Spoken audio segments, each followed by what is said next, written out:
Klik tombol berikut untuk mendapatkan update ilmu yang insya Allah bermanfaat.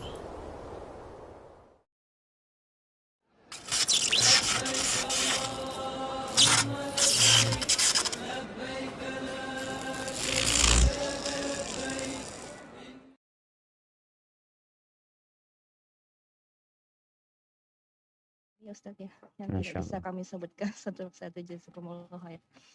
Oke, sebagai tata tertib protokol kajian online Riyadhus Shalihin via Zoom meeting pada hari ini. Yang pertama, mematikan fitur video mute mic audio saat bergabung dan juga pada saat kajian berlangsung demi kenyamanan dalam mengikuti kajian bersama. Bagi akhwat seperti biasa, mohon menggunakan menutup jilbab aurat menghindari kesalahan teknis penggunaan Zoom. Yang ketiga, dimohon seluruh peserta kajian tak lupa menyiapkan segala keperluan kajian baik Al-Quran maupun kitab Riyadhus Shalihin yang sekarang telah masuk kitab kedua dari buku karya Imam Yahya bin Ashraf An-Nawawi rahimahullah. Semoga Allah Subhanahu wa taala merahmati beliau dan keluarganya dan juga kita semua yang ikut belajar mengkaji kitabnya insyaallah.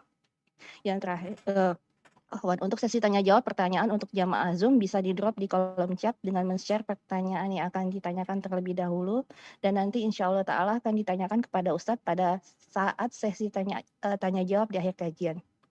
Yang terakhir mengingatkan untuk kita semua agar senantiasa meluruskan niat menuntut ilmu karena Allah Subhanahu wa taala dan juga senantiasa istiqamah dengan mengamalkan ilmu yang kita sudah dapatkan di kehidupan kita sehari-hari. Semoga Allah Subhanahu wa taala senantiasa memudahkan dan ridhoi kita semua. Demikian semoga dapat dipahami dan ikuti demi kenyamanan bersama. Jazakumullah khair. Untuk mempersingkat waktu, Anda kembalikan kepada Ustaz. Jazakumullah khair. Assalamualaikum warahmatullahi wabarakatuh.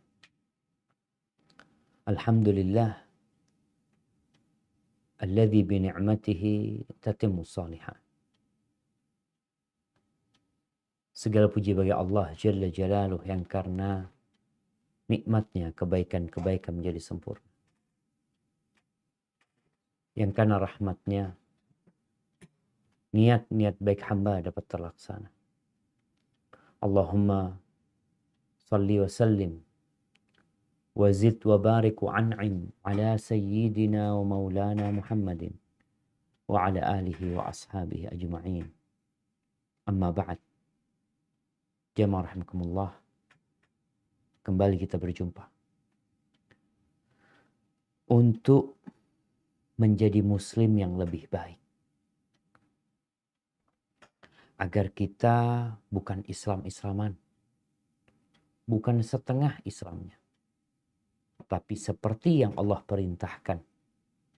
Ya ayyuhalladzina amanu udkhulu fis-silmi kaf. Wahai orang-orang yang beriman, masuklah kalian ke dalam Islam itu secara kaf. Jangan setengah-setengah. Jangan seperempatnya Islam, 3/4-nya ateis. Jangan setengahnya Islam, setengahnya lagi nggak tahu apa agamanya. Muslim itu harus kafah. Bagaimana menjadi muslim yang kafah? Muslim yang secara akidah, yang secara ibadah, yang secara muamalah, yang secara akhlak, semua sesuai dengan apa yang Allah turunkan dan Nabi alaihi salatu wassalam terangkan. Maka tidak ada jalan lain kecuali belajar. Mungkin sebagian bertanya, sampai kapan belajar? Subhanallah, sampai mati kita belajar. Sampai mati. Orang cari dunia aja sampai mati. Masa mau cari akhirat kita nggak sampai mati? Barakallahu fiik, kita sampai ke hadis 510 ya, tentang bagaimana seharusnya kita bergaya hidup. Bagaimana kita hidup dan bagaimana gaya hidup kita. Jangan sampai berlebihan, jangan sampai membuat kebahagiaan itu hilang gara-gara gaya hidup. Barakallahu fiik, silakan dibaca hadisnya.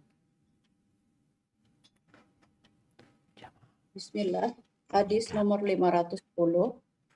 Wan Abi Umamah radhiyallahu anhu qala Rasulullah sallallahu alaihi wasallam, ya bena Adam, innaka anta bazulal fadla khairul laka wa an tumsikahu sahrul laka wala tulamu ala kafafin bada biman ta'ulu. Rahul Tirmizi wa qala hadisu hasan sahih.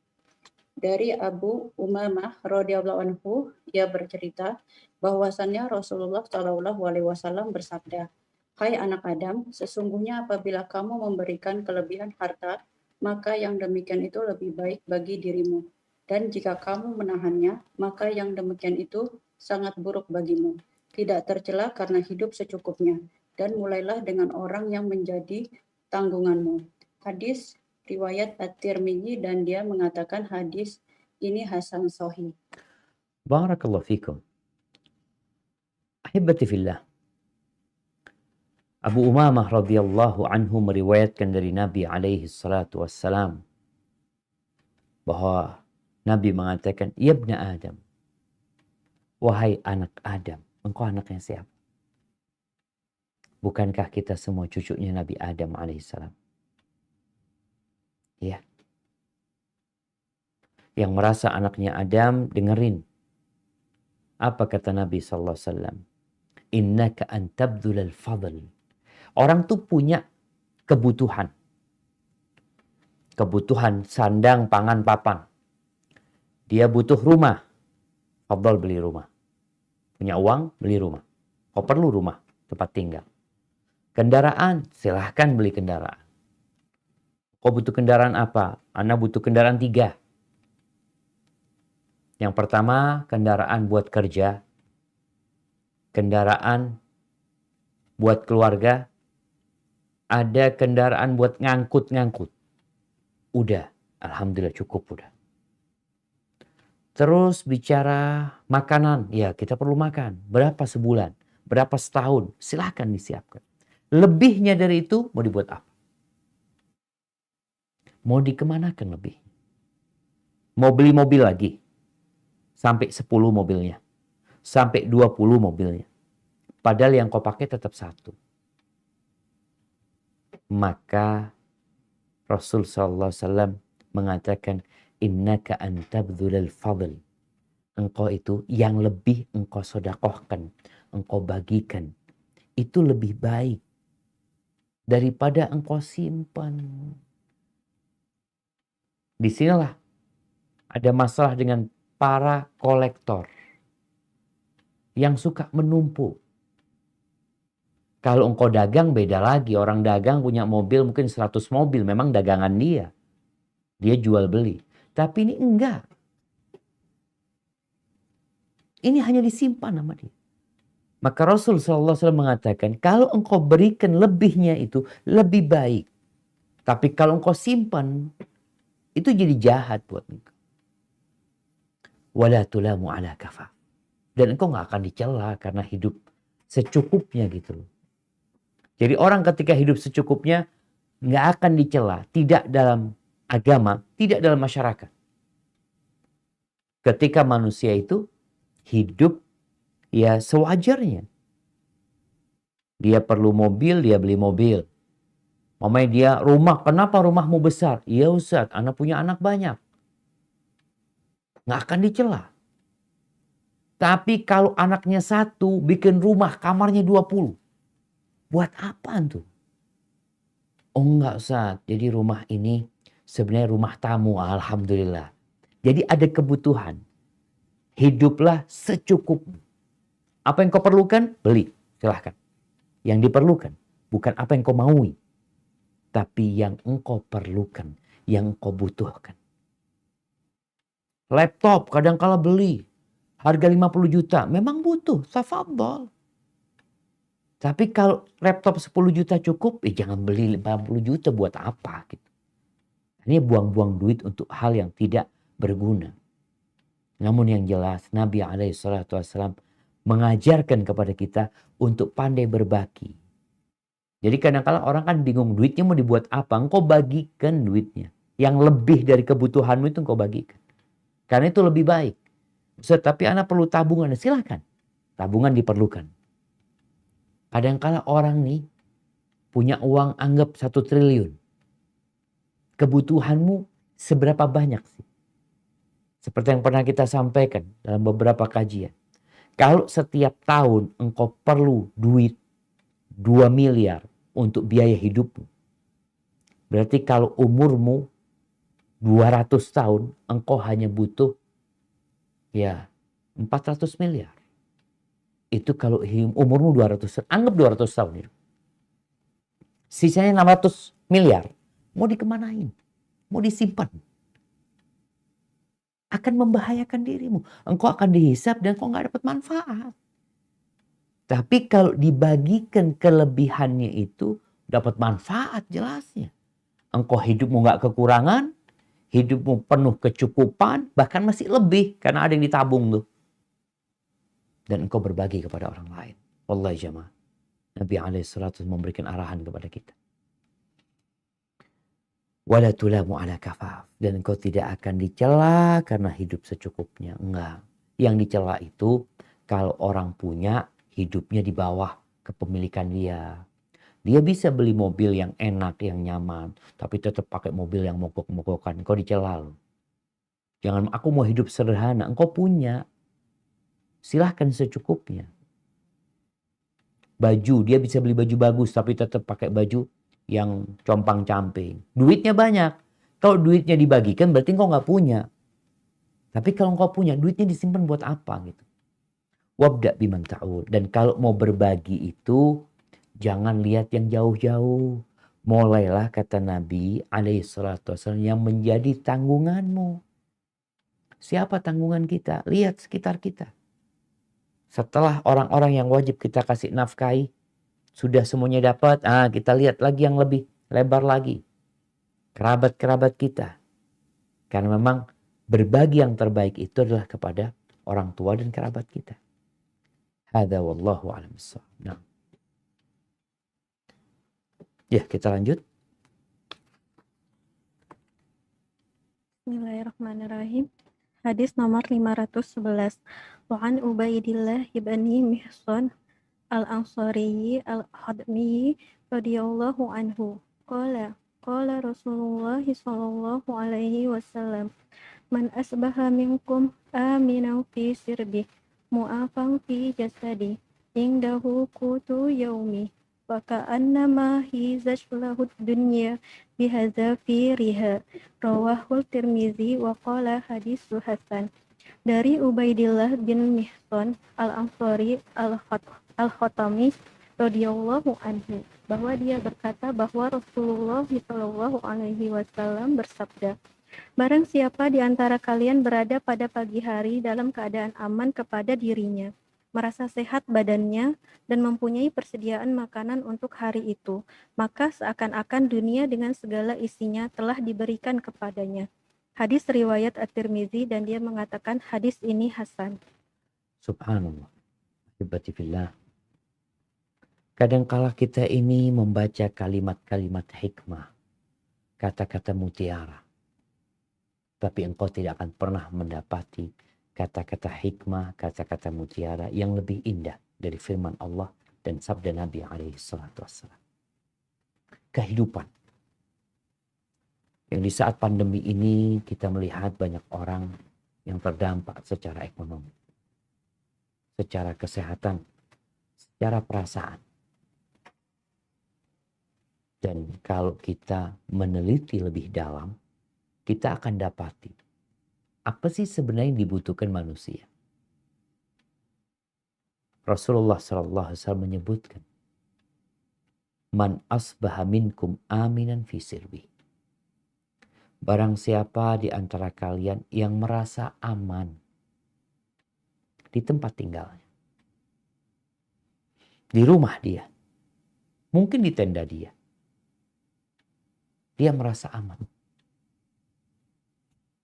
Tidak ada ketakutan kepada banjir, kepada tsunami, kepada penjahat. Aman dia, alhamdulillah. Dia juga nggak nyalahin orang, nggak melakukan kesalahan sama orang-orang. Dia aman. Dia juga nggak nanggung utang. Yang bisa jadi debt collector datang ke tempat dia kapan mau. Dia merasa aman. Keamanan di tempat tinggalnya.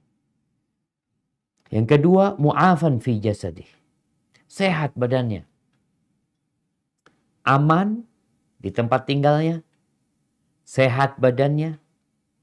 Yang ketiga, indahu qutu yaumi. Dia mempunyai persediaan makanan untuk hari itu. Bukan besok, bukan lusa. Hari itu aja udah. Orang ini seakan-akan kata Nabi SAW, dunia dan isinya diberikan kepada dia. Masa kayak gitu? Iya. Coba kita perhatikan sih, apa yang dibutuhkan sama manusia? Tempat tinggal, ya. Apa manfaatnya engkau punya tempat tinggal yang luas, yang besar sekali? Kalau ternyata engkau sakit. Nggak tinggal di rumah nih orang sakit, opnam di rumah sakit. Atau engkau sekarang punya makanan yang Masya Allah. Makanan paling mahal di Indonesia ada di lemari besimu atau di lemari esmu.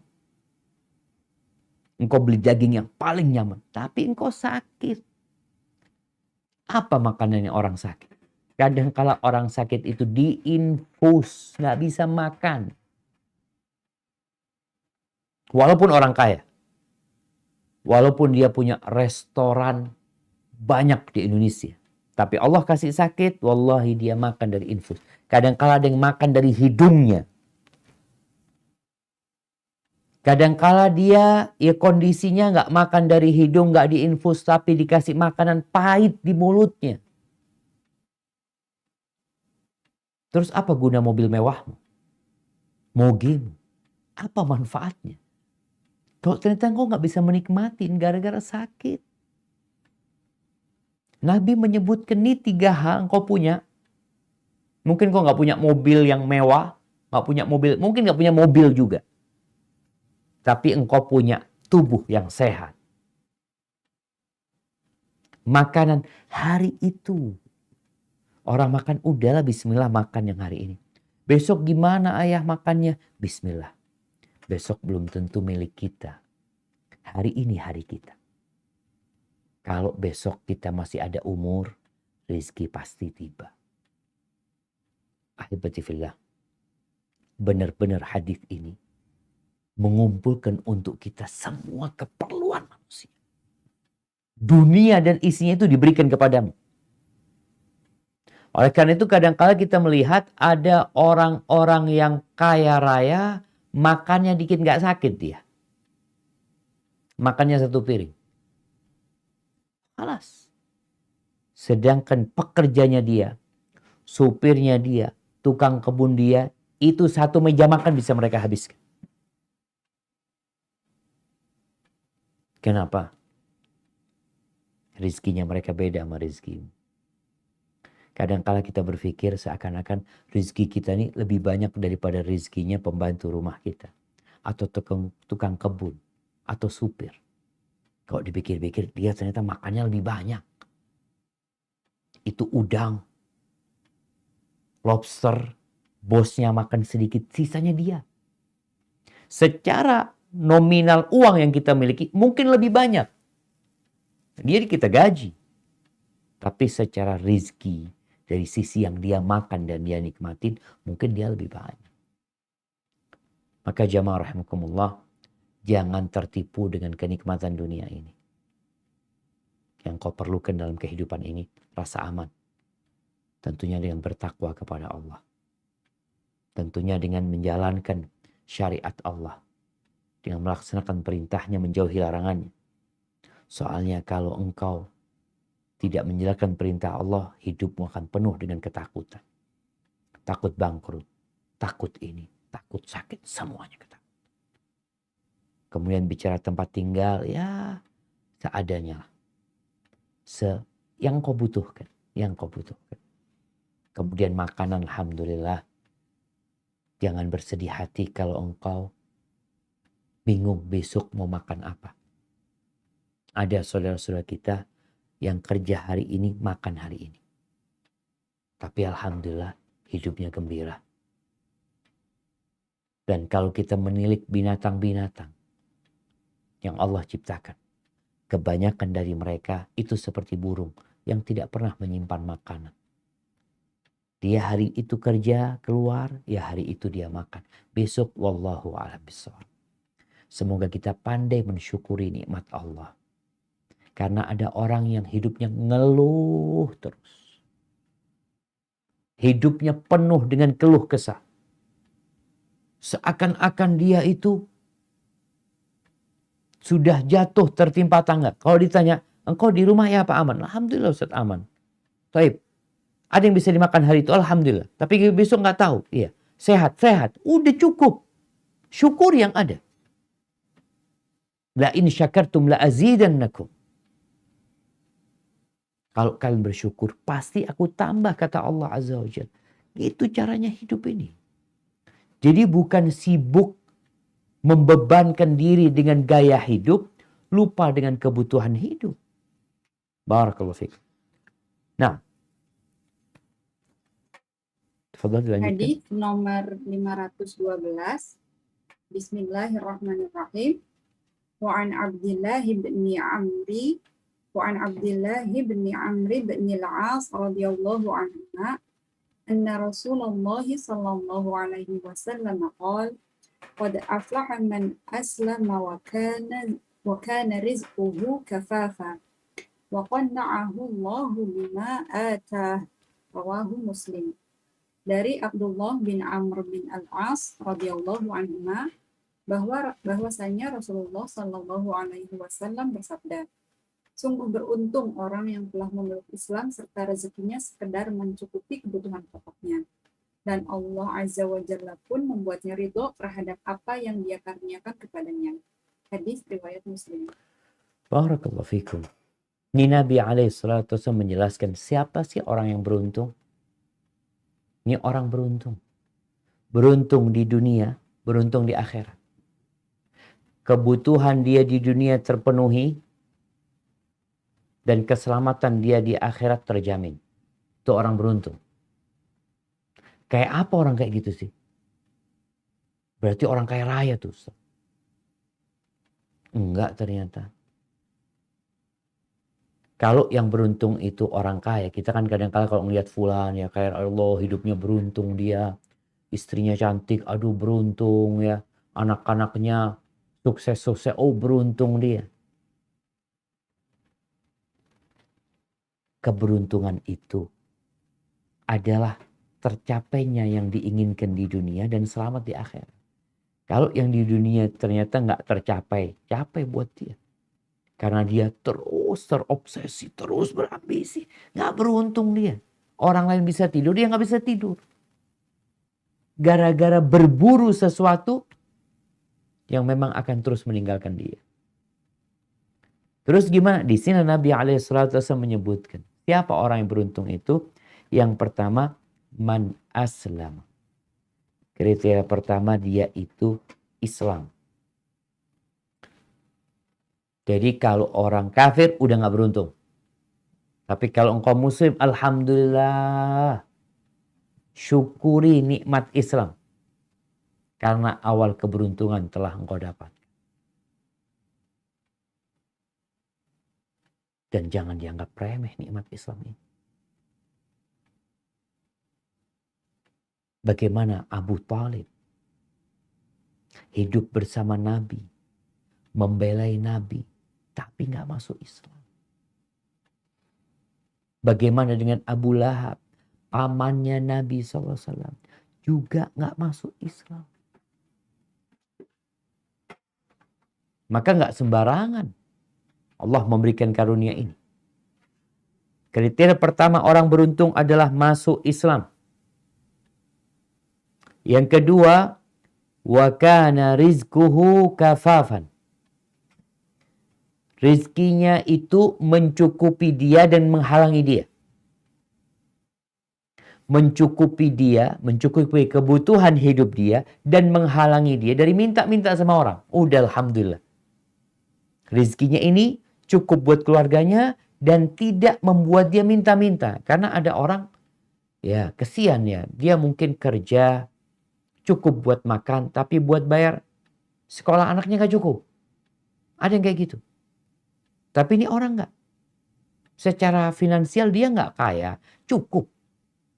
Yakni kebutuhan dia cukup dan menghalangi dia dari minta-minta kepada orang. Alhamdulillah jemaah. Ada satu lagi kriteria terakhir. Ini penting sekali. Yaitu wa qanna'ahu Allah bima ata. Dan Allah pun membuatnya ridha terhadap apa yang dikaruniakan kepadanya. Ada qanaah, ada perasaan puas. Kalau perasaan ini nggak ada, sebanyak apapun harta yang engkau miliki, maka engkau tidak akan pernah kaya dan cukup. Karena perasaan menerima itu nggak ada. Ahibati fillah, bukan maksud hadis ini muslim itu nggak boleh kaya. Tapi hadis ini berbincang tentang bagaimana kehidupan manusia agar setiap orang memiliki kriteria ini. Kalau orang yang Islam dikasih rezeki lebih, seharusnya dia lebih berbahagia. Seharusnya. Tapi ternyata banyak yang ketika dikasih lebih jadi sombong, jadi congkak, jadi bingung. Bingung dia itu mau diapain duitnya. Ada yang seperti itu. Berarti kan lebih baik engkau itu kasih cukup. Orang tuh kalau rezekinya cukup, nggak neko-neko aja. Dapat rezeki alhamdulillah, dapat gaji masya Allah, buat bayar sekolah anaknya, buat makan cukup alhamdulillah. Nggak kekurangan apa-apa alhamdulillah. Dan yang terpenting puas dengan apa yang Allah berikan. Ridho. Hatinya itu menerima. Dan Allah Azza wa Jalla yang membuat dia hal itu. Tentunya ada usaha dari kita. Terkadang kita ini nggak akan pernah puas kalau selalu mendongak ke atas. Wallah jemaah. Ana manusia. Ana rasakan. Tatkala suatu saat mamanya. Ana naik mobil. Lalu melihat kepada mobil yang lebih bagus. Dan ada ambisi untuk itu. Udah selesai. Selesai apanya Ustaz? Susah hidup kita. Tapi tatkala kita melihat kepada orang yang naik mobil yang di bawah kita. Atau orang yang naik motor. Atau orang yang jalan kaki. Masya Allah. Kita akan qanaah. Bahkan kita akan mensyukuri nikmat yang Allah berikan. Maka kalau mau cari kebahagiaan. Nih buat orang-orang yang berburu kebahagiaan. Gak harus kaya antum. Tapi antum harus punya qanaah. Terus ya paling nggak miskin. Karena orang miskin mau tidak mau dia juga kepikiran ya. Ketika orang miskin mamanya nggak punya yang mau dia makan. Ketika dia melihat anaknya, ya dia akan merasa terbebani karena dia bertanggung jawab.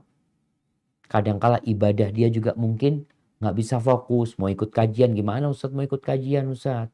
Anda harus cari maisha. Tapi ada orang yang cukup alhamdulillah. Dan tentunya dia adalah seorang muslim. Maka orang ini adalah orang yang beruntung jamaah. Keberuntungan itu tidak dengan banyaknya harta. Tapi dengan perasaan menerima. Dan keislaman yang kita jaga. Serta kebutuhan yang tercukupi. Hada wallahu a'lam. Nah, tafadhal dilanjutkan.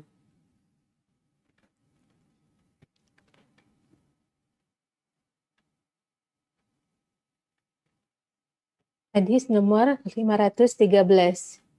Wa an Abi Muhammadin Fadalata bin Ubaidin al-Ansari radhiyallahu anhu annahu sami'a Rasulullah sallallahu alaihi wasallam yaqul tuba liman hadiya ilal Islam Liman hudiya. tuba liman hudiya ilal Islam wa kana 'aishuhu kafafan wa qana' rawahu Tirmizi wa qala haditsu hasan sahih. Dari Abu Muhammad Fadalah bin Ubaid al-Ansari radhiyallahu anhu bahwa dia mendengar Rasulullah sallallahu alaihi wasallam bersabda, berbahagialah bagi orang yang mendapat petunjuk untuk memeluk Islam dan diberi rezeki yang sekedar cukup lalu merasa puas. Hadis riwayat At-Tirmizi, dia menilainya hasan sahih. Barakallahu fikum. Hadis ini mirip dengan hadis yang sebelumnya. Tapi Rasulullah SAW tidak mengatakan qad aflah dalam hadis ini. Beliau mengatakan tuba. Tuba itu bisa bermakna kebaikan buat orang itu.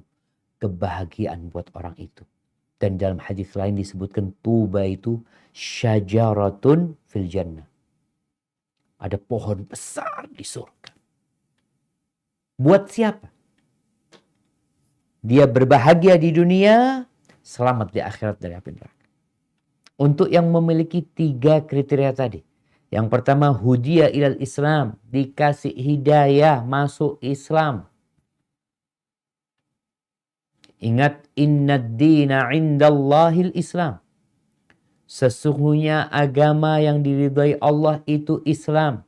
Wa man yabtaghi ghairal islami dinan fala yuqbala min wa huwa fil akhirati minal khasirin.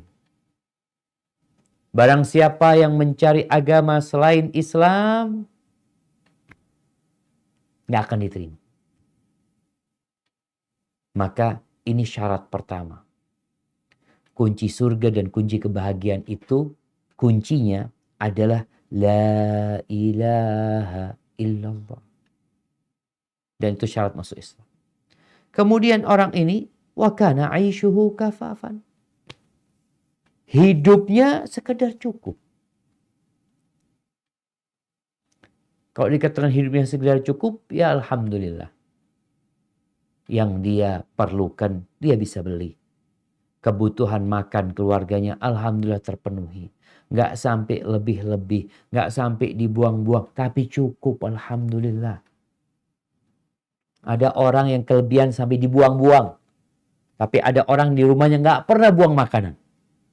Kenapa? Cukup makanannya. Nasi sampai habis kalau makan mereka. Kemudian lauk sampai habis. Bahkan mungkin ada yang bisa dibagikan kepada tetangganya. Yang ketiga, waqana. Dan dia merasa puas. Menerimanya. Jadi ketika seorang menerima, insya Allah hidupnya akan bahagia. Udah lantum lihat. Boleh seorang istri, buat para istri. Kalau suamimu bawa duit 50.000, kau mengatakan alhamdulillah. Dia bawa 5.000, kau katakan alhamdulillah. Dia bawa 500.000, alhamdulillah. Dia bawa 5 juta, alhamdulillah. Engkau selalu menerima berapapun yang dibawa. Insya Allah engkau akan jadi orang yang mendapatkan tuba. Dan ini dimulai dari yang kecil. Dikasih 50.000, alhamdulillah. Suaminya ngomong, gimana deh? Cukup. Insya Allah cukup, mas. Besok naik rezekinya. Kasih 500.000, gimana? Alhamdulillah cukup. Loh, kemarin 50 cukup, sekarang cukup? Iya. Kok bisa seperti itu? Kita yang menata hati. Berapa yang ada, itu yang kita terima. Dalam hati kita puas menerimanya. Kalau dikasih lebih, alhamdulillah. Tapi kalau enggak, ya sudahlah. Yang Allah berikan itu berusaha untuk diterima. Insya Allah orang ini akan mendapatkan tuba. Dan rasakan jemaah, teman-teman yang di PHK, yang mungkin sekarang pandemi ini usahanya sulit, bahkan ada yang bangkrut. Atau kawan-kawan kita yang terkena musibah banjir ya. Tolonglah. Engkau mengumpulkan 3 sifat ini. Ketika dibagikan makanan umpamanya, ambil secukupmu. Perutmu cukup untuk berapa bungkus? 1 bungkus, ya ambil 1 bungkus. Selimut, kadang-kala ada pembagian selimut. Ada orang yang gak punya kepuasan. Rebutan selimut. Seharusnya buat dia 1, dia dapat 3. Pertanyaannya, buat apa 3? Yang dia pakai cuma 1. Kalau dia pakai 3, dia gak bisa tidur, kepanasan dia. Malah tujuan ingin berbahagia berubah jadi kesengsaraan. Barakallahu fiik. Nah, tafadhal dilanjutkan.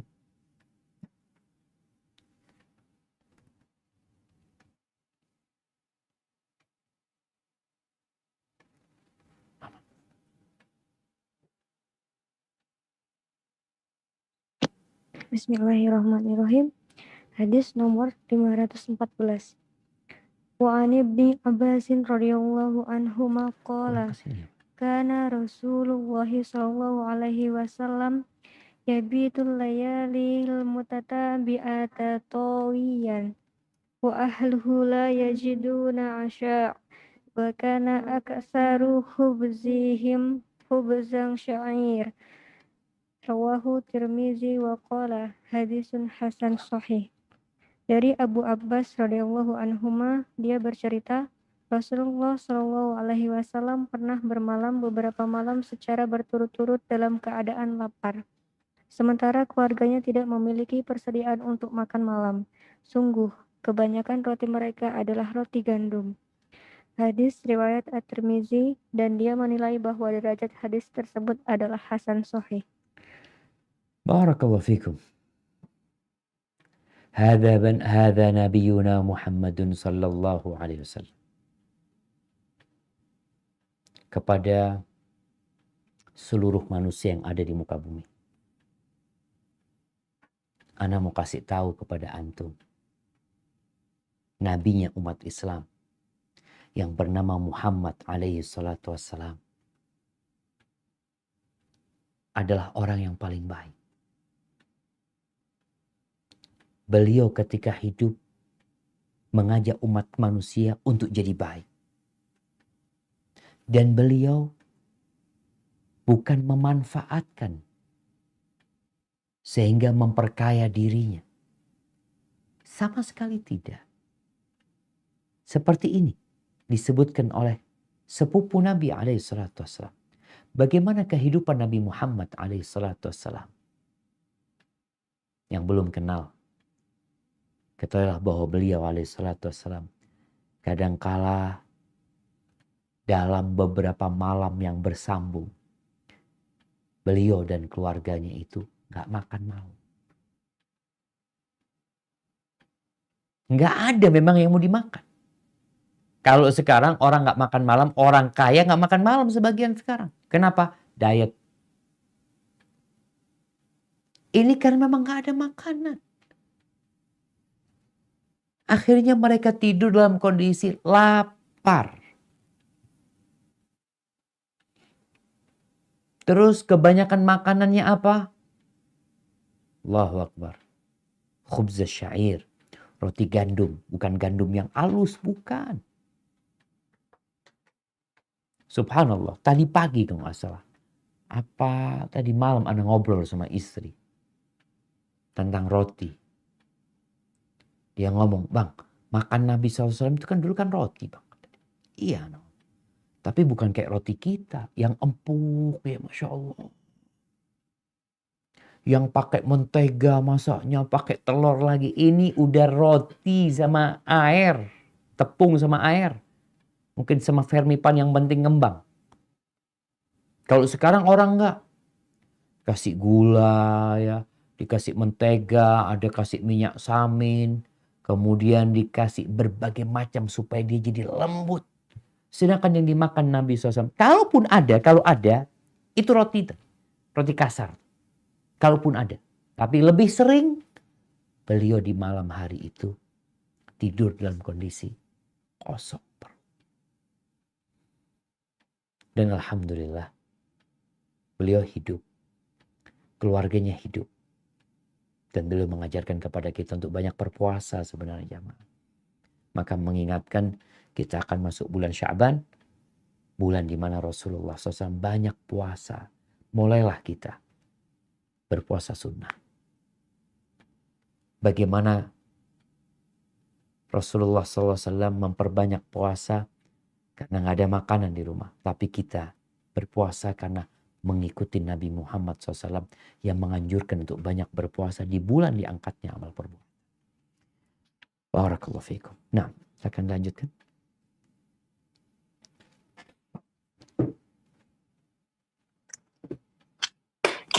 Bismillahirrahmanirrahim. Hadis nomor 515. Wa'an Fadlata bani Ubaidin radhiyallahu anhu anna Rasulullah sallallahu alaihi wasallam kana idza sholat bin nas yahiru rijalun min qommatihim fi sholati minal khossoh wa hum ashabus supah hatta yaqulal a'rab haulai majani. Fa idza shalla Rasulullah sallallahu alaihi wasallam an sorofa ilaihim faqal law ta'lamuna ma lakum indallahi la ahbabtum tazdadu faqatan wa hajah. Rawahu Tirmidzi wa qala haditsu. Dari Fadlah bin Ubaid radhiyallahu anhu bahwa Rasulullah Shallallahu alaihi wasallam jika mengerjakan sholat dengan orang-orang, ada beberapa orang yang tersungkur jatuh di tempat berdiri mereka dalam sholat karena kelaparan. Mereka adalah ahlu sufah. Sehingga orang-orang Baduy mengatakan mereka itu orang-orang gila.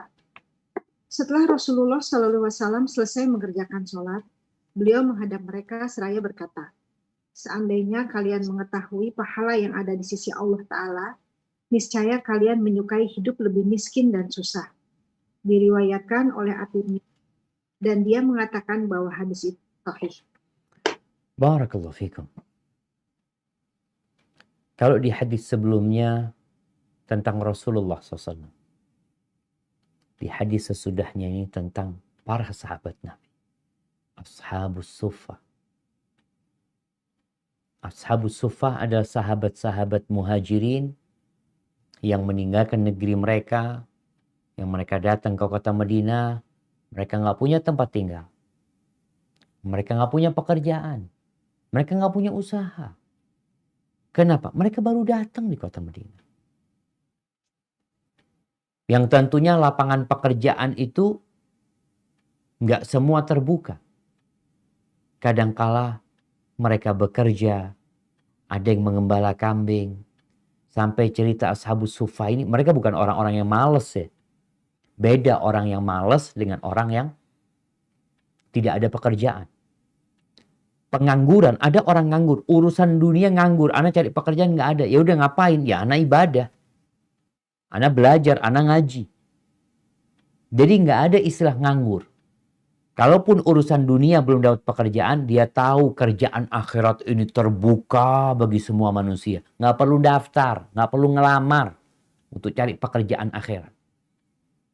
Jadi sahabat-sahabat Nabi Ashabus Suffah ini, mereka nggak punya pekerjaan. Tapi mereka mencari pekerjaan. Bukan mereka malas duduk di masjid aja, enggak. Ketika Nabi SAW menganjurkan mereka untuk bersedekah, ini sahabat-sahabatnya berangkat ke pasar. Jadi kuli angkut. Apa aja yang bisa dikerjain.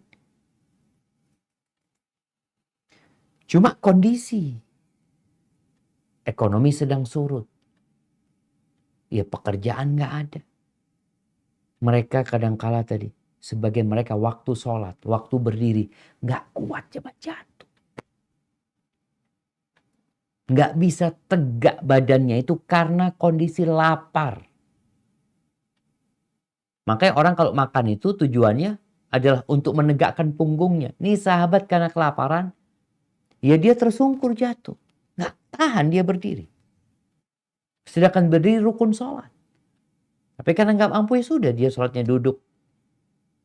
Karena nggak mampu, karena kelaparan. Orang-orang Baduy ketika datang ke Masjid Nabawi ngelihat orang-orang pada jatuh waktu sholat, menurut mereka ini orang-orang kerasukan jin ini, majnun. Orang-orang yang kerasukan jin, karena nggak ngerti mereka ini orang-orang kelaparan aja gitu. Lalu Nabi SAW selesai sholat, berusaha untuk menguatkan mental mereka agar mereka bersabar menerima apa yang ada. Perjalanan menuju ke surga Allah itu tidak bertaburan mawar dan melati, tapi bertaburan onak dan duri. Jalan menuju surga itu menanjak, mendaki. Kadangkala mendapati jalan yang sempit. Kadangkala mereka harus merangkak. Kadangkala mereka harus berpegangan. Seperti itu menuju ke surga Allah Azza wa Jalla.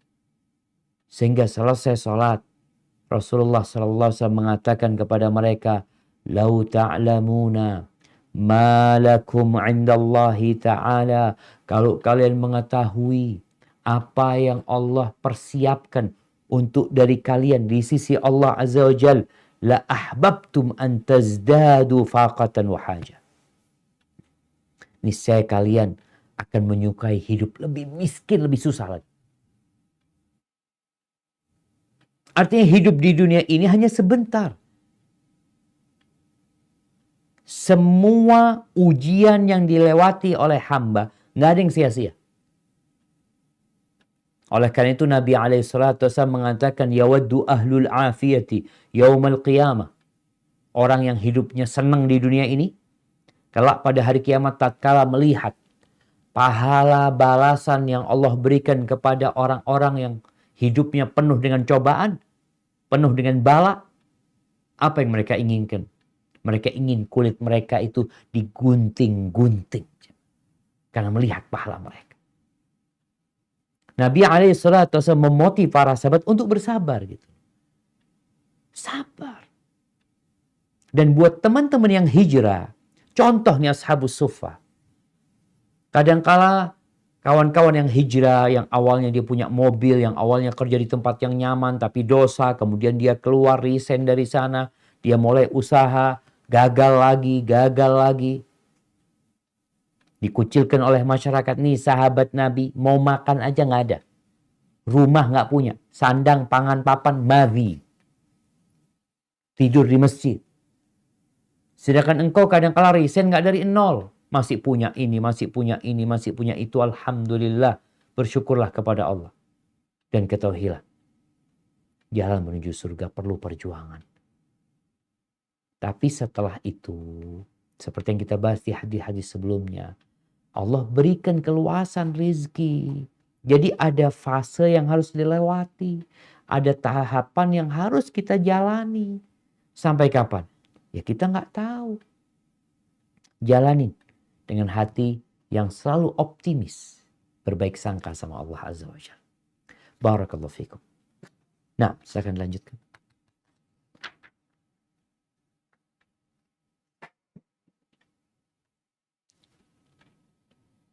Bismillah, hadis 516. Wa an Abi Karimah al-Miqdami bin Ma'di Kariba radhiyallahu anhu qala sami'tu Rasulullah sallallahu alaihi wasallam yaqulu ma mala'a adamiyu wi'an syarran min badni bihazbi bni adama akalasun yukina sulbah fa in kana la mahalah fasulusun li ta'amihi wa sulusun li syaribihi wa sulusun li nafasihi wa huwa at-Tirmizi wa qala hadis hasan sahih.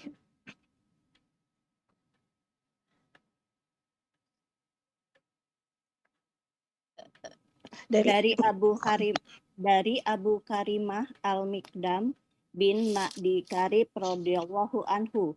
Dia bercerita, suatu ketika aku pernah mendengar Rasulullah Shallallahu alaihi wasallam bersabda, tidaklah salah seorang anak Adam mengisi bejana yang lebih berbahaya daripada mengisi perut.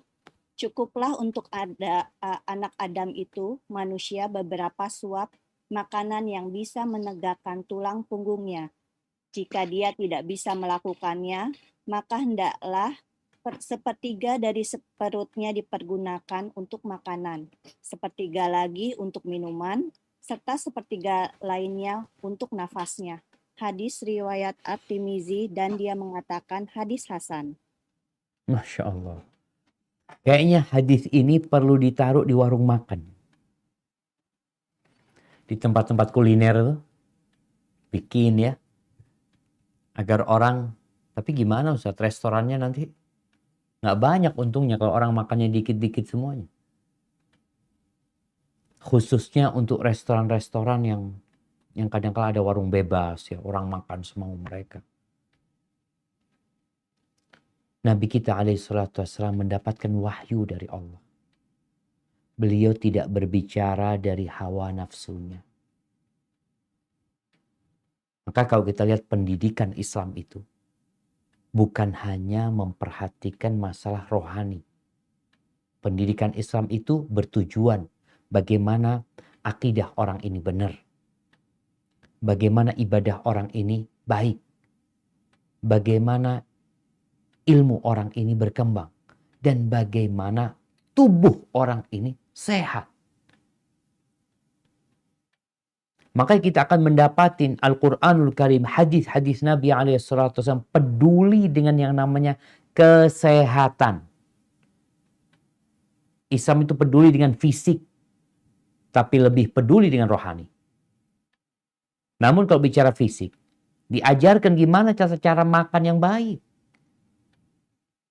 Karena ada orang yang makan mengikuti nafsunya. Enak dia makan, gak enak dia celah. Enggak, Islam enggak kayak gitu. Terus gimana?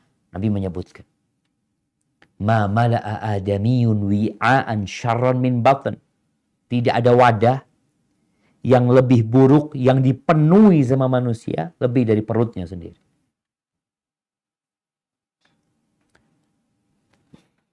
Perut kita ini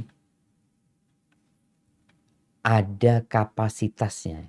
Ya, kapasitas ada apa? Ada batasannya. Ada orang yang mungkin makan 1 on, setengah on. Atau makan kebab lah. Makan kebab udah cukup dia. Tapi ada orang yang perutnya ya mungkin lebih besar lagi. 2 kebab baru cukup. Tapi Nabi menyebutkan tidak ada wadah yang lebih buruk yang diisi oleh manusia lebih dari perutnya. Maka di sini para dokter selalu perhatian dengan masalah makanan. Kalau ada orang sakit kadang-kadang ditanya makan apa. Lalu dokter mengatakan, nih tolong makan ini, hindari makanan ini, makanan itu. Kenapa? Karena urusan tempatnya penyakit itu perut. Orang harus memperhatikan apa yang masuk ke perutnya. Bukan bicara nafsu dan keinginan. Sehingga ada dokter yang ngasih tahu anak, Ustaz, orang tuh kalau sudah umur 40 tahun makan tuh pakai akal. Pakai otaknya udah. Nggak pakai mulutnya. Kenapa? Karena dia sudah tahu banyak penyakit di tubuhnya. Gara-gara dulu nggak perhatian sama perutnya, akhirnya banyak penyakit. Sekarang kalau mau makan mikir. Apa yang dia pikirkan? Ini kalorinya berapa? Ini kolesterolnya berapa? Ini asam urat, ini gula. Dia mulai berpikir. Tapi orang yang sudah menjaga perutnya dari sejak awal, insya Allah hidupnya aman. Maka Nabi mengatakan, cukuplah kalau mau makan itu. Makan beberapa suap, yuqimna sulbah. Yang menegakkan punggungnya. Supaya tidak seperti kisah para sahabat Nabi, yang ketika sholat mereka tersungkur karena lapar. Berarti lapar yang berlebihan nggak baik. Terus gimana? Yang kau makan kalau ada makanan. Tapi cukup, kalau bisa cukup itu yang membuat punggungmu tegak. Ini kalau bicara diet jemaah ya. Islam sudah ngajarin hidup diet. Bukan dengan cara berolahraga saja, tapi dengan cara makan. Pilihlah makan. Makan secukupnya. Ada orang yang diet kemudian meninggalkan makan. Tapi nggak berlebihan. Ada orang yang berlebihan diet akhirnya ginjalnya kena. Bukan tambah sehat, tambah sakit. Tapi gimana makannya? Udah makan yang punggungmu tegak. Bukan perutnya yang tegak, punggungnya yang tegak. Fa in kana la mahalata aw la muhalata. Kalau nggak bisa, artinya dia ya Allah makannya enak Ustaz. Orang kan beda-beda memang. Ada orang yang bisa nahan nafsunya. Ada orang yang aduh enak makan. Udah. Kalau memang makannya enak atau engkau ingin nambah, ikutin aturan. Aturannya apa? Ya, dibagi 3. Isi perutnya itu dibagi 3. 1/3 isiin makanan. Terus engkau kan perlu minum nanti. Maka sisakan 1/3 buat minum. Baik, 1/3 lagi buat apa? Buat bernafas. Orang kalau penuh perutnya, nafasnya nggak ada, biasanya dia akan bersendawa. Karena numpuk di situ, ada rongga yang ketutup sama makanan. Sehingga ketika mau keluar itu harus melewatin makanan. Jadi tempat udaranya itu udah ketutup sama makanan, tempat nafasnya. Usahakan kalau makan jangan pernah buka sabuk.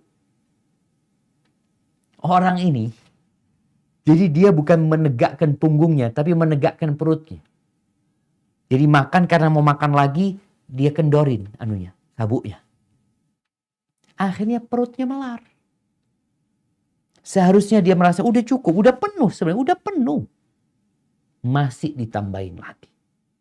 Maka ahibati fillah, ya Nabi SAW sayang sama umat. Ini kesempurnaan agama Islam. Sampai urusan makanan diatur. Agar umat Islam itu orang-orang yang kuat. Barakallahu fikum. Baik jemaah rahimakumullah, ngerasa kita cukupkan di sini. Mungkin kita masuk ke sesi tanya jawab. Anda kembalikan ke pembawa acara. Jazakillah khair. Barakallahu fikum. Masyaallah, jazakallah khair, barakallahu fiik Ustadz, atas penyampaian kajian untuk pagi hari ini waktu Muscat dan siang hari waktu Indonesia. Alhamdulillah sudah ada masuk beberapa pertanyaan. Yang pertama, Ana persilakan dari jamaah ex Muscat, tafadholi untuk Ukti Evi. Ukti Evi. Baik, jazakillah khair. Bismillah, Assalamualaikum warahmatullahi wabarakatuh. Waalaikumsalam warahmatullahi wabarakatuh. Ahlan wa sahlan, barakallahu fiik. Nah, silakan. Barakallah. Ustadz yang semoga dalam rahmat Allah Ta'ala, izin menyampaikan pertanyaan dari Fulana. Beberapa waktu yang lalu, anak saya mendapatkan ujian yang tak terduga yang cukup berat. Bagaimana meyakinkan anak saya untuk terus berprasangka baik pada Allah? Dia khawatir Allah akan mengujinya dengan ujian yang lebih berat lagi di masa mendatang. Demikian pertanyaannya. Jazakallahu khair. Masya Allah, barakallahu fiik. Ahibati fillah. Kalau bicara bagaimana kita meyakinkan anak kita agar dia terus berprasangka baik kepada Allah. Yang pertama, sampaikan kepada anak bahwa hidup ini nak ujian isinya. Mau engkau sehat, mau engkau sakit. Mau engkau sukses, mau engkau gagal. Hidup ini ujian. Ini bukan tempat tinggal. Ini hanya tempat singgah. Yang sebentar lagi kita akan pindah. Kemudian yang kedua, sampaikan kepada dia bahwa Allah Jalla Jalaluh itu lebih sayang kepada hambanya daripada bapak dan ibunya kepada dia. Ini satu hal yang pasti.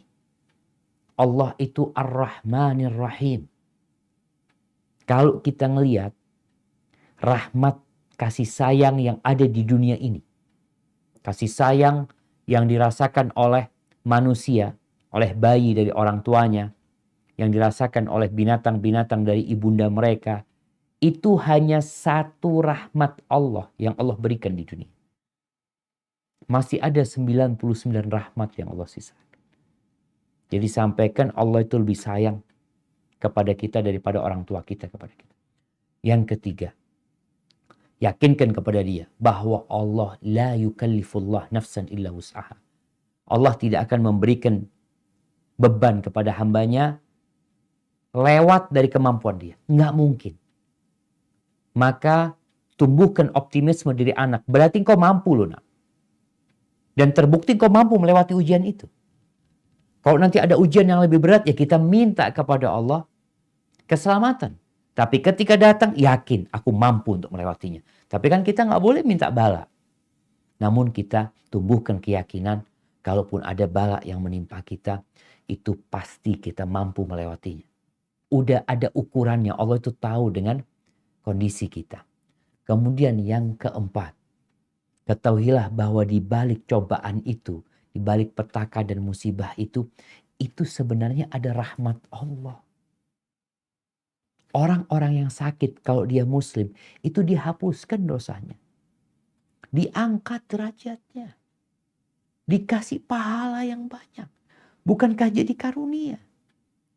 Dan sampaikan juga bisa jadi engkau itu punya tempat yang tinggi di sisi Allah. Yang amalanmu nggak cukup. Sehingga musibah ini datang untuk mengangkat dirimu ke tempat yang sudah Allah tetapkan. Lalu yang terakhir, lihatlah kepada yang lebih susah dari dirimu. Agar engkau tidak merasa sendirian. Orang yang terkena musibah yang berat, itu bukan hanya engkau. Banyak yang lebih berat. Dan kalau engkau memandang kepada nikmat yang Allah berikan kepadamu, insya Allah engkau akan bersabar dan mensyukuri nikmat yang Allah berikan. Hada wallahu a'lam bissawab. Barakallahu fiik Ustaz, atas jawabannya. Masih ada beberapa pertanyaan dari Muskat. Mungkin untuk sekarang Ukti Diana dari Muskat, tafadholi. Oke, jazakillah khair Tias. Assalamualaikum warahmatullahi wabarakatuh, Ustadz. Waalaikumsalam warahmatullahi wabarakatuh. Iya, tadi telah disebutkan bahwa sebaiknya kita memberikan ruang waktu untuk sedekah bila berlebihan. Yang ingin saya tanyakan ini Ustadz ya, sedekah yang bagaimanakah yang baik? Setelah kita yang utama adalah kerabat. Setelah kerabat masih ada uang itu lebih. Apakah diletakkan pada satu tempat ataukah dibagi-bagi seperti misalnya kita fokuskan ke wakaf gitu. Nah, karena saya tahu dari pelajaran-pelajaran sebelumnya dari Ustadz juga bahwa wakaf itu bagus buat untuk tabungan kita juga. Gitu saja Ustadz. Mungkin jasa Allah khair. Nah, jamaah subhanallah ya. Iya. Setelah kita berbagi sama keluarga kita, kepada kerabat kita, kepada orang-orang dekat kita, kadang-kadang alhamdulillah masih ada lebih Ustaz. Kemana Ustaz kita bagi? Ini pertanyaan yang menarik, Jam. Karena kan kalau bicara beribadah, ibadah itu bertingkat-tingkat nilainya di sisi Allah Azza wa Jalla. Sedekah juga seperti itu. Mana yang harus kita lakukan sekarang? Sebenarnya yang lebih utama adalah diberikan kepada yang sangat membutuhkan. Bentuknya bisa jadi wakaf. Enggak. Makanya dikatakan, nih orang Ustaz mau kuliah. Dia nggak punya uang untuk biaya kuliah. Mana yang Ana lakukan? Ana wakaf untuk beli kursi yang Ana wakafkan ke kampus itu, atau Ana biayain orang ini. Kalau ternyata kita lihat anak ini lebih membutuhkan, maka kita berikan kepada yang lebih membutuhkan. Dan tentunya kalau kita bisa membagi harta kita, di mana ada sebagian yang untuk wakaf, tetap Ana mau wakaf. Ana juga mau perhatian sama para penuntut ilmu. Dan kondisi-kondisi musibah dan petaka itu harus menjadi pilihan kita juga ya. Ketika ada di kampung kita orang-orang yang kebanjiran ya. Bagaimana kita peduli sama mereka. Mungkin mereka nggak butuh wakaf mereka. Mereka butuh makanan. Maka kita kirim makanan buat mereka. Sehingga seorang muslim itu selain dia melihat amalan itu sendiri yang tadi wakaf itu kan pahalanya akan mengalir terus. Tapi dia juga harus memperhatikan kebutuhan manusia. Sehingga tatkala orang itu sangat membutuhkan, pahala kita semakin besar ketika kita berikan kepada dia. Daripada kita wakafkan ke sesuatu, ada orang wakaf bangun masjid. Kadang-kala masjidnya nggak dipakai. Ada orang wakaf sekolahan. Sekolahannya ditinggalkan sama orang. Tetap kita dapat pahala niat wakaf itu. Tapi kan ada pahala manfaat yang seharusnya kita dapat. Sehingga buat ibu mungkin perlu memperhatikan dari sisi kebutuhan, selain memperhatikan dari jenis sedekah yang kita lakukan seperti itu. Hada wallahu a'lam bissawab. Barakallahu fiik Ustaz. Berikutnya ada pertanyaan dari Uktiras. Tafadholi Uktiras untuk langsung bertanya kepada Ustaz. Assalamualaikum Ustaz. Waalaikumsalam warahmatullahi wabarakatuh. Ahlan wa sahlan. Barakallahu fiik. Tafadhali. Ustaz. Mengenai sikap kita terhadap harta Ustaz. Misalnya kita dizalimi tentang masalah harta ini, seperti kita misalnya ditipu atau dicurangi. Apakah sikap kita yang lebih utama dalam hal ini? Apakah kita harus berusaha untuk mempertahankan atau mendapatkan harta kita tersebut kembali? Atau lebih baik kita ikhlaskan saja karena mungkin memang bukan rezeki kita. Nah, udah itu aja. Ya, itu. Nah, barakallahu fiik. Hibati fillah. Bicara harta ini, ada aturan seorang mendapatkan harta. Makanya dalam Islam ada halal, ada haram. Kemudian ada halal yang plus. Terus gimana sikap kita, Ustaz? Dalam kehidupan ini ada orang-orang yang mencurangi kita tadi. Ada orang yang mengambil hak kita. Kalau bicara orang yang mengambil hak kita, kita punya hak untuk mengambilnya lagi. Ini bicara hak. Tapi mana yang lebih baik sekarang? Lihat kondisinya. Kalau kita berusaha mengambil hak kita, itu tidak akan menyita waktu kita. Tidak akan menyusahkan kita. Tidak akan jadi beban buat kita. Silahkan diambil haknya. Tapi kalau ternyata gara-gara Anda mau ngambil hak Anda, Ustaz, Anda jadi susah hidup. Ya sudahlah, Anda ambil di akhirat. Selesai. Dengan dia mengatakan Anda ambil di akhirat, dia nggak akan urusin di dunia. Tapi tetap Anda akan punya hak itu di akhirat nanti. Itu nggak apa-apa seperti itu. Kemudian ngelihat kondisi orang ini. Ada orang yang nipu kita karena butuh dia. Kesian memang orang itu. Maka kalau kita ngelihat orang ini butuh, mungkin kita ikhlaskan. Kesian lah, nggak apa-apa lah. Tapi kita perlu memperbaiki orang itu. Faman afa wa aslaha fa ajruhu 'ala Allah. Barang siapa yang memaafkan, lalu dia berbuat baik dan memperbaiki orang itu dengan dikasih nasihat. Artinya kita nggak minta, tapi kita kasih nasihat. Antum, udahlah yang antum ambil dari ana nggak apa-apa. Ana ikhlaskan. Tapi jangan diulangin lagi. Nggak berkah buat engkau. Ini usaha. Kita mengikhlaskan tapi memperbaiki. Kalau memang orang itu bukan orang yang nakal sebenarnya. Tapi ada kondisi orang ini nakal. Bukan cuma kita yang dicurangi. Maka kita nggak boleh tinggal diam.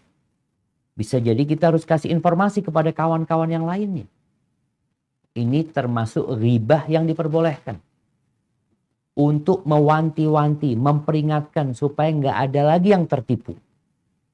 Ada fulan tukang tipu, barangnya abal-abal tapi dikatakan asli. Kita sampaikan ke kawan-kawan di grup, afwan ya, kalau mau beli barang jangan dari fulan. Ana udah beli barangnya nggak bagus. Ini diperbolehkan yang seperti itu. Demi menyelamatkan orang lain dan menyelamatkan penipu itu supaya nggak tambah banyak dosanya. Maka kalau bertanya mana yang lebih utama, lihat kondisinya. Kita memaafkan dia sambil memperbaiki. Atau kita udahlah, ana kayaknya daripada ribut sama dia, urusan kepolisian ini dan itu akan menyita waktu ana akan minta hana di akhirat buat dia.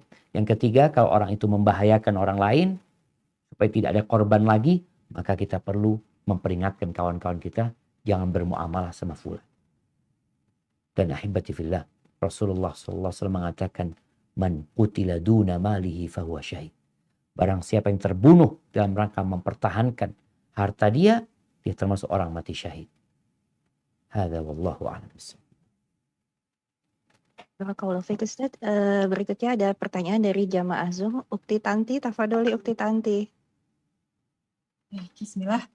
Assalamualaikum warahmatullahi wabarakatuh.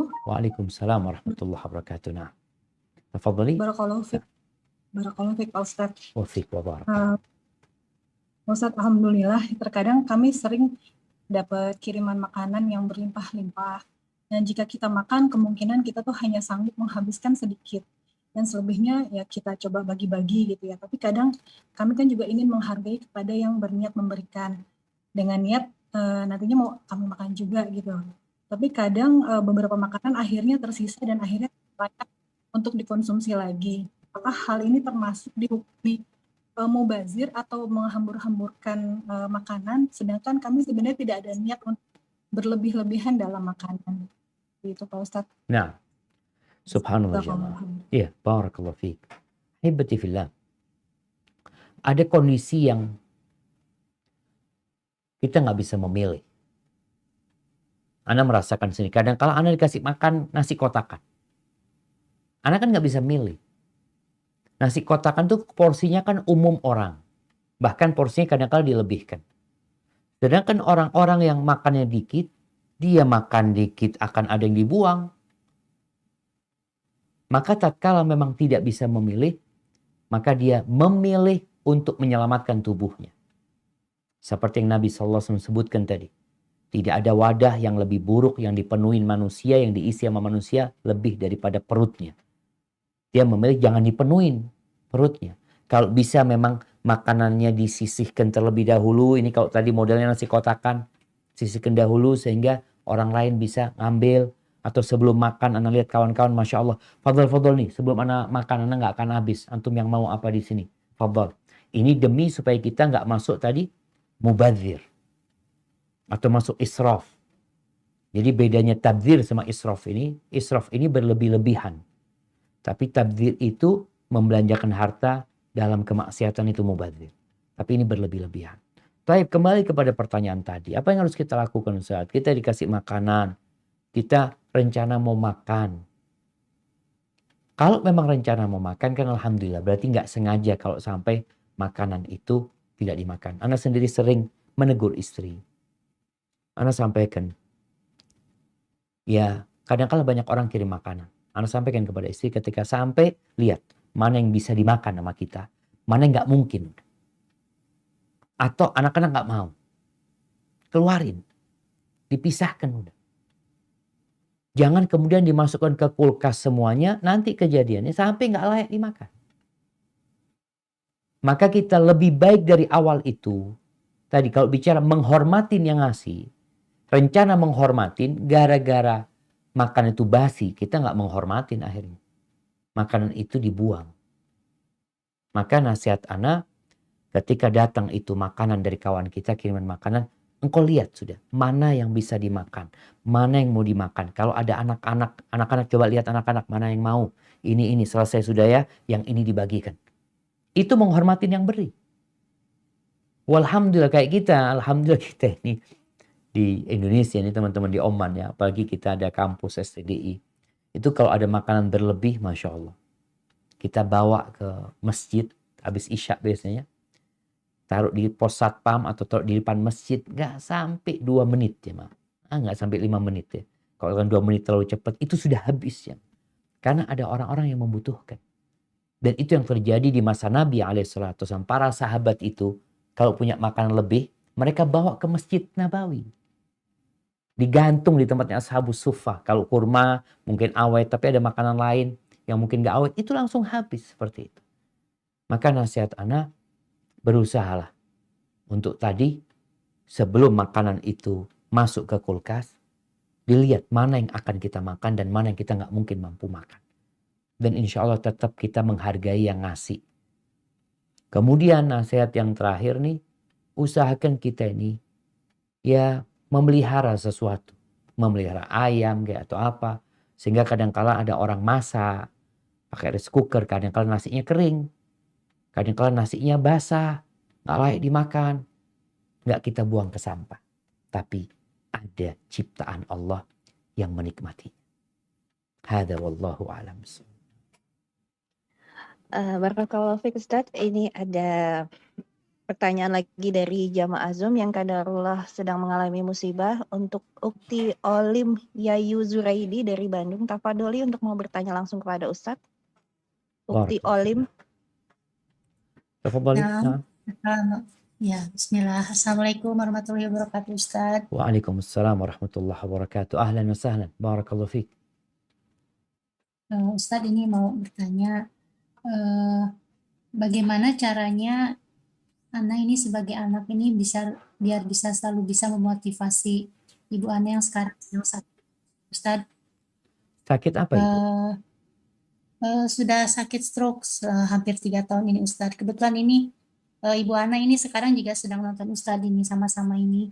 Ahlan wa sahlan. Masya Allah. Iya. Masya Allah. Bagaimana kami sebagai anaknya biar selalu bisa memotivasi orang tua kami untuk selalu ikhlas dan ridho dalam keadaan seperti ini Ustadz, dan mohon doanya dan semangatnya juga dari Ustadz buat Ibu Ana Ustadz. Siap, Masya Allah Ibu. Sebelum ditutup nih, Masya Allah, ya. Ana punya ibu kena stroke itu sampai hari ini Alhamdulillah. Semoga Allah menguatkan dia. Itu sudah hampir 11 tahun. Masya Allah. Ibu Ana kena stroke dan udah nggak bisa jalan.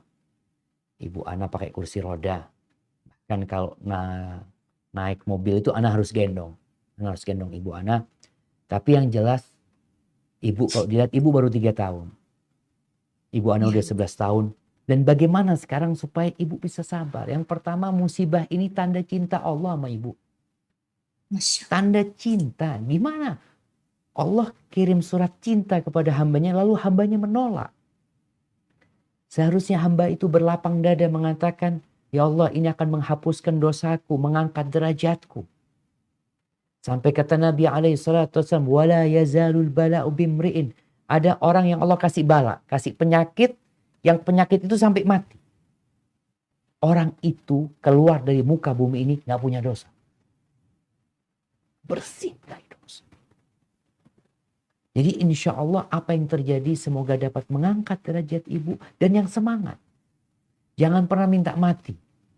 Karena kadang-kala merasa ngerepotin keluarga. Enggak, buat keluarga juga karunia. Anak kadang-kala subhanallah ya. Ini perasaan anak. Kadang-kala ibu anak itu minta diterapi kakinya ya. Karena dia merasa kaku ya. Anak terapi. Anak ketika menerapi kaki ibu itu ingat dengan ucapan salah seorang ulama salaf. Ketika dia memijat ibunya di malam hari. Yang satu saudaranya sholat. Kata dia, aku memijat kakiku ibuku. Lebih aku cintai daripada aku sholat malam. Karena dia dalam rangka berbakti kepada orang tuanya. Jadi buat keluarga, jangan pernah putus asa. Ini karunia buat keluarga juga bagaimana mereka dapat ya pintu surga yang masih hidup. Dan semoga sekali lagi ibu, jangan minta mati. Minta kehidupan. Karena nggak tahu kita sebenarnya mana yang lebih baik buat kita. Dan kematian itu adalah sesuatu yang lebih buruk dari segala-galanya di dunia. Kasih kesembuhan, Allah tinggal mengatakan kun fayakun. Kemudian sering-sering membaca la haula wala quwata illa billah. La haula wala quwata illa billah. Kondisi yang sekarang ini subhanallah semoga itu membuat ibu bisa lebih banyak pahalanya, zikirnya. Anda punya ibu dalam kondisi bagian kanannya yang stroke sehingga pita suaranya terganggu. Tapi tetap anak-anak harus memberikan semangat. Dan tunjukkan anak-anak ini gembira ketika melayani ibunya. Kadangkala ya namanya orang sakit, ada perubahan karakter, ya ini itu. Anak-anak yang sabar. Dan ibu juga semoga mendapatkan balasan surga dari Allah Subhanahu wa taala. Barakallahu fikum. Jazakallahu khair Ustaz, barakallahu fikum. Kan Ibu Ana juga ini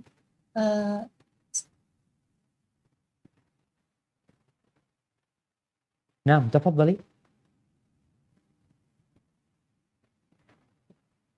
Masih ada yang mau ditanyakan, Ukti Olim, atau sudah cukup? Baik, Ana persilakan dulu yang lainnya. Oh iya, masih banyak pertanyaan yang masuk Ustadz di sisa waktu kita. Ini ada pertanyaan lagi dari kawan kita ex Muscat, pertanyaan titipan Ustadz. Nah. Kerabat saya seorang anggota pegawai negeri yang dinasnya di bagian pengadaan atau supply. Seringkali ada proyek yang penanganannya dihandle oleh divisi adik saya ini, sehingga tak jarang ada uang-uang sebagai tanda terima kasih dari klien. Dan terkadang ada fasilitas hotel dan tiket-tiket pesawat sebagai pemberian dari klien tersebut. Bagaimana hukum dari harta yang demikian Ustadz, dan bagaimana sikap yang harus diambil jika terjebak dalam lingkungan yang memaksa kita untuk masuk dalam situasi demikian, karena segalanya juga sudah terkendalikan langsung dari atas. Demikian Ustadz, pertanyaannya semoga dapat dipahami. Masya Allah. Iya, barakallahu fikum. Al-halalu bayyinun wal haramu bayyin. Kata Nabi SAW, yang halal itu jelas. Yang haram itu juga jelas. Wa bainahuma umurun mushtabihat. Dan diantaranya ada yang buram. Yang dekat ke halal, ada yang dekat ke haram. Terus bagaimana kondisi kita yang hidup di lingkungan seperti itu? Rasulullah SAW pernah memberikan arahan kepada seorang sahabat. Ketika dia bertanya, ini dosa enggak? ketika bertanya ini dosa apa enggak, maka dikatakan istafti qalbak. Istafti qalbak. Tanya sama hati. Maka anak katakan kepada yang bertanya, tanyakan kepada hati. Kalau yang engkau lakukan itu, engkau tidak ingin orang lain tahu. Engkau tidak ingin diketahui oleh KPK. Engkau tidak ingin diketahui oleh pihak-pihak pengawas. Berarti itu dosa. Tinggalkan. Tapi enggak Ustaz, ini enggak ada masalah seperti ini. Diperbolehkan yang seperti ini. Aman semuanya. Ahlan wa sahlan. Karena dosa itu sesuatu yang menggerundel di hati. Dan kita enggak ingin orang lain tahu. Itu dosa. Terus bagaimana sikap kita? Kadangkala ada orang yang terjebak dalam sistem. Dia dapat tuh duit. Klien ngasih duit ini tuh. Dia kembalikan kepada perusahaan. Kalau kan negara, dia kembalikan ke negara. Uangnya negara. Dan alhamdulillah kayaknya sudah ada aturan di negara kita itu bagaimana mengembalikan model yang gratifikasi. Uang-uang seperti itu dikembalikan. Kalau enggak, di dunia orang ini merana. Tadi hatinya enggak tenang. Di akhirat akan jadi azab. Dan bicara pemberian. Hadiah. Yang diberikan kepada kita dalam posisi kita menjabat sesuatu dan kita udah dapat gaji dari tempat kita kerja, hadiah itu nggak boleh kita terima. Kalaupun datang, ya kita kembalikan ke tempat kita kerja kita. Kenapa? Karena anak sudah dapat gaji, fasilitas tadi hotel, tiket pesawat ini itu. Anak itu kerja bukan pribadi. Anak dapat gaji dan menjalankan urusan negeri ini. Sehingga semua fasilitas itu kalau mereka memang mau kasihkan, fadl kasihkan. Anda kembalikan ke tempat kerjaan. Dan berdoalah memohon kepada Allah supaya dijauhkan dari lingkungan-lingkungan yang seperti itu. Hadza wallahu a'lam bissawab. Barakallahu fiik, Ustaz. Ada pertanyaan lagi dari jamaah Zoom minta dititipkan untuk dibacakan dari Ukti Laila Nur. Pertanyaannya bismillah. Assalamualaikum Ustaz. Ahmad mau bertanya. Apa yang harus seorang anak laki-laki lakukan untuk meraih ridho orang tuanya ketika ingin menikah? Jika orang tuanya mensyaratkan tradisi keislaman seperti tahlil, maulid, dan lain-lain. Dan sebagai salah satu persyaratan utama yang harus dimiliki atau dikerjakan pula oleh calon besannya. Barakallahu fiik. Demikian pertanyaannya. Hibati fillah. Ingat ya, para orang tua. Anak kita itu wajib berbakti sama kita. Tapi bukan berarti mereka wajib mentaatin semua yang kita inginkan. Tidak. Jangan orang tua memposisikan diri bahwasanya anaknya wajib taat secara mutlak kepada orang tuanya. Tidak. Dalam urusan pernikahan, yang mau menikah itu bukan bapak, bukan ibu. Siapa yang mau menikah? Anaknya yang menikah. Karena kadangkala orang tua ini intervensi kepada rumah tangga anak. Jangan. Engkau punya rumah tangga, engkau nggak suka dulu orang tuamu intervensi kepada rumah tangga. Kepada rumah tangga anak juga jangan. Sehingga para ulama menyebutkan, ini buat anak perempuan, jangan bicara anak laki, anak perempuan. Kalau orang tuanya ingin menikahkan putrinya dengan fulan, apakah anak perempuan wajib taat? Tidak. Nggak wajib dia taat kalau dia nggak cocok. Dia mengatakan dia minta maaf sama orang tua. Enggak, aku takut nanti menikah bercerai. Apa gunanya? Sedangkan yang menjalin pernikahan itu anaknya, bukan orang tua. Namun sang anak berusaha untuk tetap mengambil keridhaan orang tuanya. Adapun tadi kalau orang tua membuat persyaratan-persyaratan yang persyaratan ini nggak sesuai dengan agama juga, maka sang anak nggak wajib mentaati. Terus gimana carilah menantu, sampaikan kepada orang tua, anak akan mencari menantu yang berbakti kepada suami. Yang faham agama. Yang menjalankan perintah Allah, menjauhi larangan. Sampaikan kepada orang tua seperti itu. Yang akhlaknya mulia. Kalau persyaratan-persyaratan detail tadi, apalagi yang tidak sesuai dengan sunnah, sang anak tidak perlu memenuhi. Kalau nanti orang tua marah-marah, kadang-kala orang tua, engkau durhaka sama orang tua. Minta maaf sama orang tua. Ibu, Aku ingin hidup berbahagia dan membahagiakan orang tua. Sampaikan aku sebagai anak laki-laki tidak ingin ada keles sama orang tua. Tapi kalau urusannya agama, kita tahu bagaimana kalau sudah urusannya perintah Allah, sunnah Rasul SAW, mana yang harus dipilih? Maka sampaikan kepada orang tua dengan adab dan etika. Engkau terus berbakti sama orang tua, tapi ada perkara-perkara yang memang engkau nggak bisa, ya minta maaf sama orang tua. Ini jadi perkara penting jamaah ya. Karena ada tradisi dan budaya juga yang menyebabkan rumah tangga anak itu jadi kacau. Umpamanya anak bontot tuh harus tinggal sama orang tuanya. Sehingga istrinya harus ikut. Iya kalau orang tuanya pengertian. Kalau ternyata mertuanya ini selalu menyalahkan menantunya.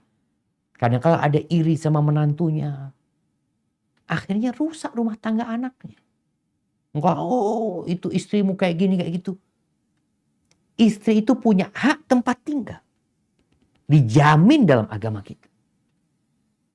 Ketika dia diambil dari orang tuanya, mengambil dia sebagai seorang istri, dia punya hak sandang pangan papan. Dan dia punya hak untuk tidak tinggal sama mertuanya. Iya, punya hak itu gitu loh. Makanya tolong kita berusaha untuk menjalin hubungan baik ini. Bagi anak laki-laki tadi berusahalah untuk mencari wanita yang soleha. Kalaupun nanti orang tua ya tetap memaksa seperti itu, ya apa hendak dikata, engkau boleh menikah dengan perempuan yang sesuai dengan agama dan syariat kriterianya. Cuma kadang-kala anak ini nggak bisa ngomong sama orang tua. Kalau ngomong sama orang tua diputus sama orang tua sehingga nggak pernah sampai pesan itu kepada orang tua. Nasihat anak, engkau tulis surat. Biar orang tua itu bisa menggambarkan secara full apa sih sebenarnya yang diinginkan oleh anaknya. Engkau tulis surat yang pertama, ucapkan terima kasih kepada orang tua atas segala peran orang tua. Yang kedua, engkau ucapkan maaf karena tidak bisa mungkin berbakti secara maksimal. Yang ketiga, engkau sampaikan harapan-harapanmu. Intinya anak nih harus benar-benar berbakti sama orang tuanya. Hadza wallahu a'lam bissawab. Barakallahu fiik Ustaz, masih ada sisa waktu sedikit. Ini ada beberapa pertanyaan mengenai sikap qanaah dari beberapa jamaah Zoom. Ada dari Ukti Anita Banyuwangi, Ukti Dwi, Ukti Umu Sifah, dan juga Ukti Nur Ainun dari Medan. Pertanyaannya Ustadz, bagaimana cara agar senantiasa istri agar selalu qanaah, apalagi melihat teman-teman di mana saya melihat gayanya sangat mewah. Lalu bagaimana cara terkait hidup dengan rasa qanaah, bagaimana cara kita mengendalikan diri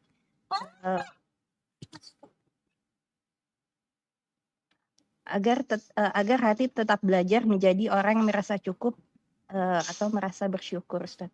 Lalu pertanyaan berikutnya dari Umu Sifa mengenai sikap qanaah.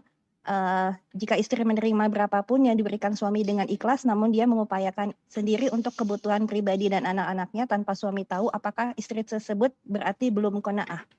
Lalu yang terakhir, bagaimana tentang terkait dengan qanaah berarti harus ada usaha. Bahkan para sahabat menahan laparnya. Lalu bagaimana tentang para pengemis dan pengamen yang ada di persimpangan jalan? Apa hukumnya kita memberikan sedekah pada yang demikian? Karena tidak jelas keadaan sebenarnya. Semoga dipahami Ustaz. Masya Allah, barakallahu fiik. Iya, ini kumpulan bab qanaah jamaah. Intinya bagaimana kita bisa qanaah. Seorang istri yang punya kawan-kawan dengan gaya hidup yang mewah, maka berusahalah untuk mengganti kawan-kawan. Sebagaimana Nabi SAW memberikan wasiat kepada salah satu sahabat, kalau nggak salah Abu Dzar radhiyallahu anhu, awsani bihubbil masakin waddunu minhum. Beliau mewasiatkan kepada aku, yakni Nabi SAW, agar aku mencintai orang miskin dan dekat sama mereka. Ini akan membantu untuk qanaah. Tatkala kita berusaha untuk mendekat ke tempat orang-orang miskin ya. Kita akan, ya Allah ternyata Allah berikan kepada aku lebih ya. Kalau kita datang ke rumah orang-orang miskin ya, Masya Allah jemaah. Ya kalau Anda melihat ya, karena di kampung kita ini masih banyak orang miskin. Ada yang lihat ibu-ibu tua yang harus berjalan ke sungai karena di rumahnya nggak ada toilet ya. Subhanallah. Kita jadi, ya Allah bersyukur kita mau ke toilet tinggal masuk kamar mandi. Dari yang seperti itu aja kita akan bersyukur kepada Allah Azza wa Jalla. Akan qanaah dengan apa yang Allah berikan. Maka salah satu cara untuk qanaah memang seperti nasihat Nabi SAW. Dekat sama orang miskin. Cinta sama mereka. Melihat kepada yang di bawah kita. Tidak melihat kepada yang di atas kita. Insya Allah dengan cara itu kita akan qanaah. Kita akan menerima. Kemudian yang kedua. Kalau tadi berkaitan dengan ya istri mungkin yang dia dikasih suami dia terima. Tapi dia berusaha untuk kebutuhan dia cari sendiri. Alhamdulillah. Berarti perasaan dia itu adalah menerima pemberian suami. Berterima kasih kepada suami. Dan dia tidak ingin membebani suami.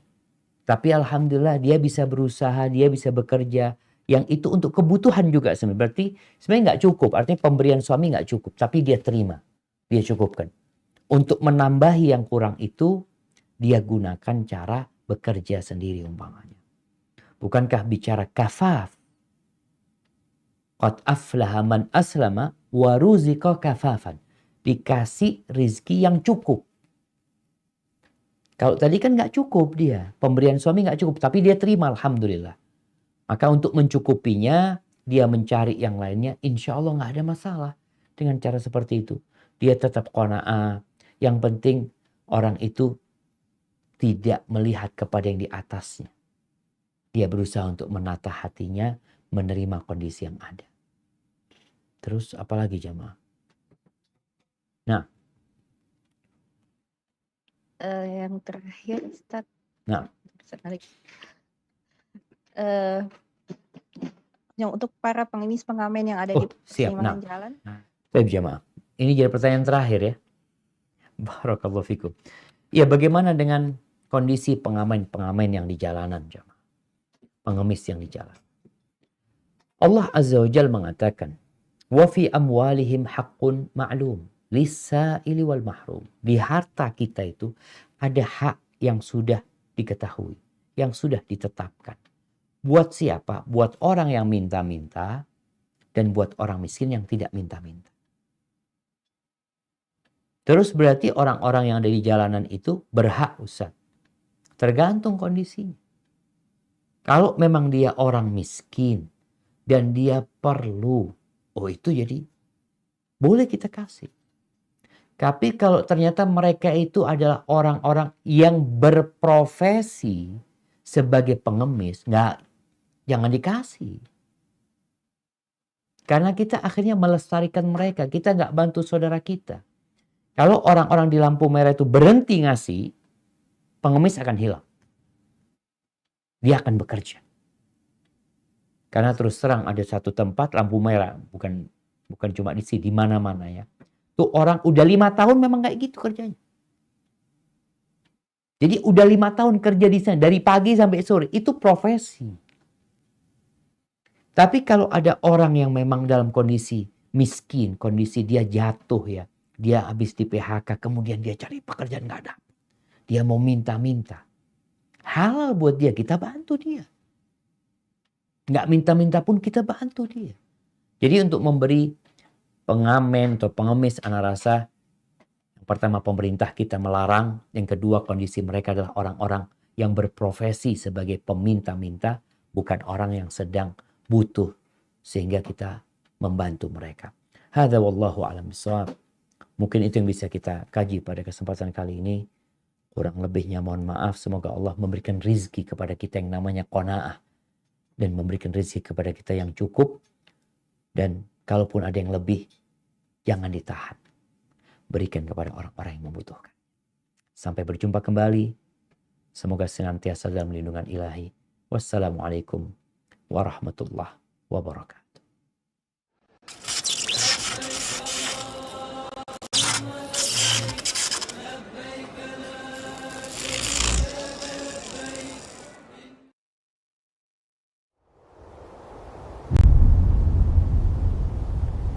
klik tombol berikut untuk mendapatkan update ilmu yang insya Allah bermanfaat.